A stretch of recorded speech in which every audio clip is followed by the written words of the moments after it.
Man, some news came out about your former right hand man, your former guy, man, CEO, man, CTE boss, man, Jeezy What said about him?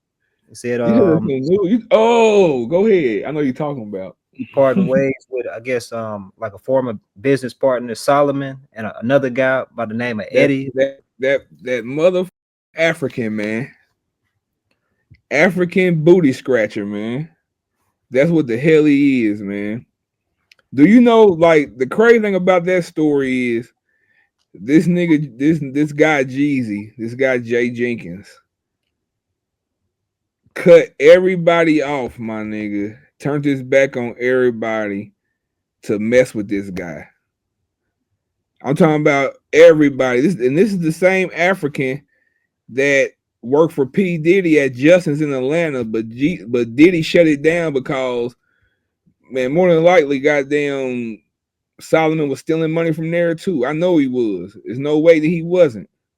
You know what I'm saying? I remember plenty of times going into Justin's getting a bunch of shit and not even paying. So I know it was some shit going on.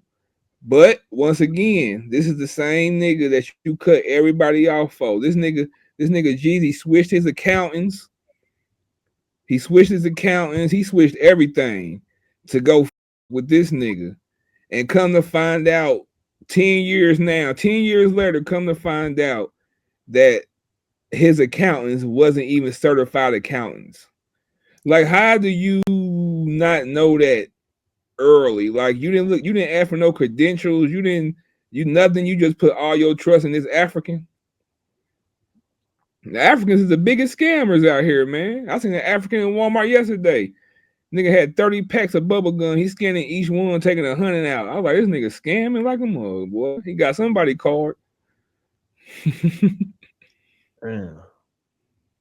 So you knew the dude though, Solomon. Yeah, I know Solomon punk ass. That nigga tried to come to me one day. I remember one day, nigga tried to come to me and tell me some shit Jeezy had said that he wanted done. I told him, nigga, man, don't you ever come to me telling me about shit that Jeezy said. Nigga, Jeezy come to me his goddamn self. I'm with this nigga every day. I'm driving this nigga every day. We on planes together every day. We on tour bus together every day. We in studios together every day.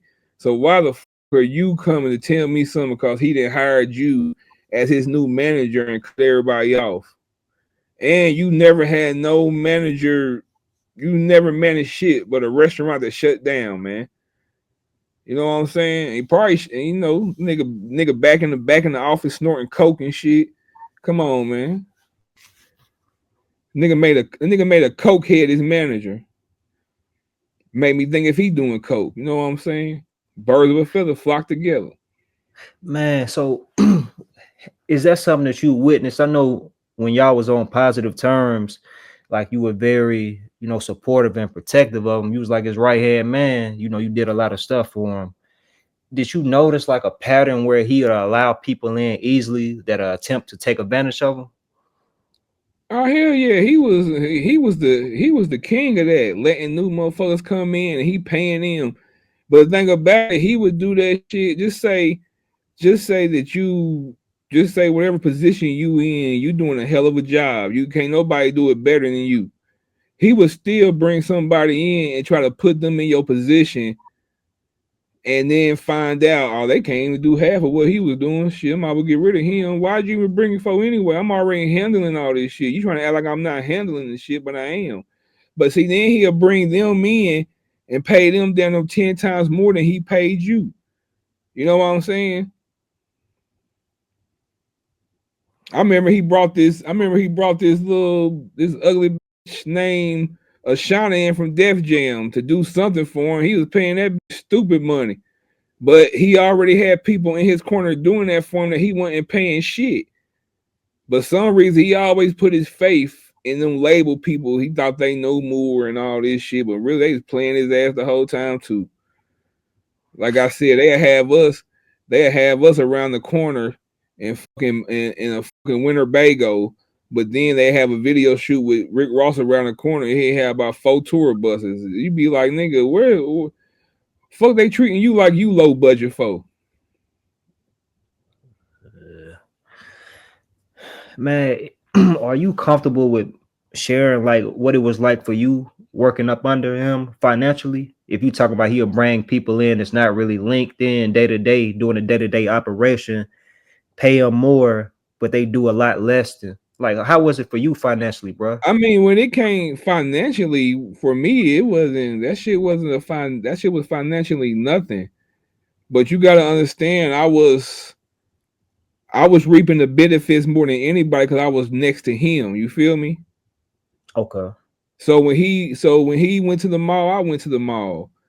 When he ate good, we ate good, nigga. I'm walking around with 100, 200,000 of his money that I was spending as I wanted to. You feel me? I wasn't spending like going crazy, but you know what I'm saying. I could do what I want. Mm. I had keys to all the cars. I had keys to every condo, apartment, house, or whatever. I had the keys. So it wasn't so financially it wasn't nothing, but I had access to everything. You feel me? Like you gotta understand, I lived with him for years and years and years and years. We lived in the same house, same condo, whatever, whatever. You feel me? When he bought a car, he'd be like, "Boy, I gotta get a car for Clem to drive now." You know Wow. what? You see what I'm saying? That's real, man. So, so you know, I would never, you know, whatever, whatever. But you know, I had a great time, my nigga. I had a wonderful time. I don't regret nothing. I don't regret every day I spent with that man. You feel me? No, for sure. For sure. So every day was a fucking movie. The greatest movie never told, never saw, nigga. Cause you gotta think about when we was doing it, wasn't it at the beginning we ain't had no motherfucking Instagrams and all that shit, Twitter and all that. You feel me? Right. That shit was strictly nigga off the strength. So Man, it's actually better that way, man. You just imagine you go to a restaurant, go to a concert, go out the country, spending time with your family at a reunion or something like that. I feel like before social media and all these camera phones, smartphones, et cetera, you really in the moment, dog, to truly right, enjoy it. Versus folks, right. And let me I ain't see gonna say that the phone is really good. I mean, I can't hate on the phone and all that because now we're able to capture the moments and save these moments from years and years from now. You feel me? I feel like it's one thing to capture the moment. It's another thing to be just overly consumed to the point where Yeah, you overly consumed. Yeah, like you got your phone out all day recording what we doing now. It's just you just too much. Get you a couple of pictures, post on your story. We done. that's what I was more so referring to. Like Yeah, but now you record. got these motherfuckers. These people blog everything now. Yeah. We about to do a 24-hour Twitch live stream. All that whack ass shit. Like I don't like that shit. All that. What's that one nigga name? Be dressing like Superman and robots and shit and doing streams. I can't even think of his name, but Is he a black dude? Black dude with that the shit dread? You corny talking as about hell, Casanat? man. You Huh? talking about you ain't talking about Casanat, are you? Yeah, well, I guess that's his name. They got the little braids. He got like And dreads or braids or something. Yeah. he be having everybody on this shit. He had Oh, Kevin Hart on that motherfucker. You know, yeah. that shit just weirdo shit to me, man. Like I'm not about to. I'm not spending the night over a nigga house on a stream and we laying on air mattresses and these niggas walking around farting and doing old weirdo shit. Man, that shit weirdo shit. See, man, I never fully understood how something like Catch them niggas sleeping, rob they ass while they all in there asleep. hey dog, this is I'll only watch something like that for the interview portion. Like when I see like a rapper I'm interested in what their content is, what they got going. But the one thing that broke my heart, but bothered me when I saw Kodak Black on this junk, dog.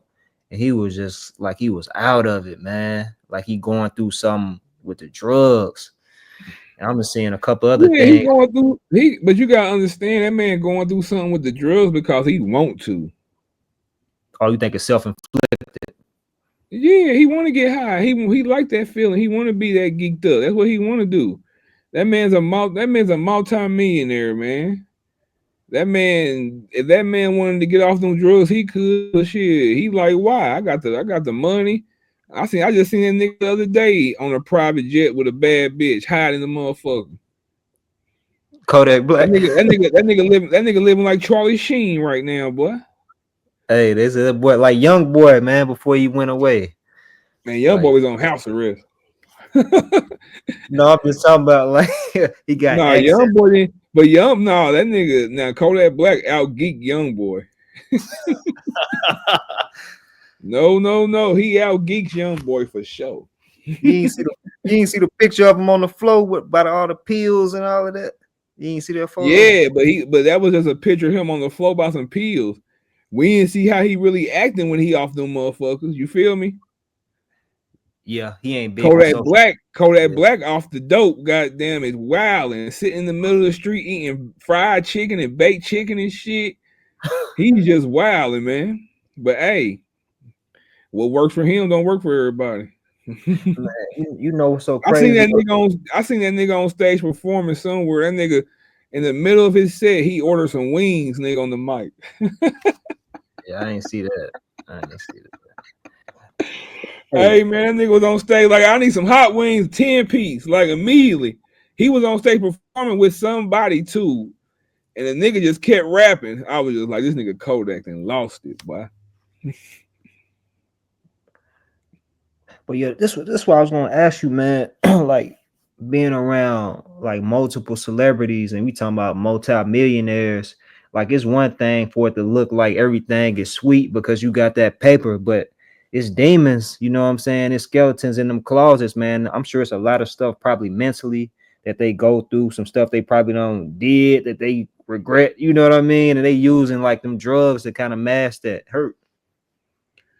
Yeah, I can see that too, but if you lose yourself in the process of what you're trying to get, hey, I feel like it was your choice to lose yourself. Did nobody tell you to take them drugs, nigga?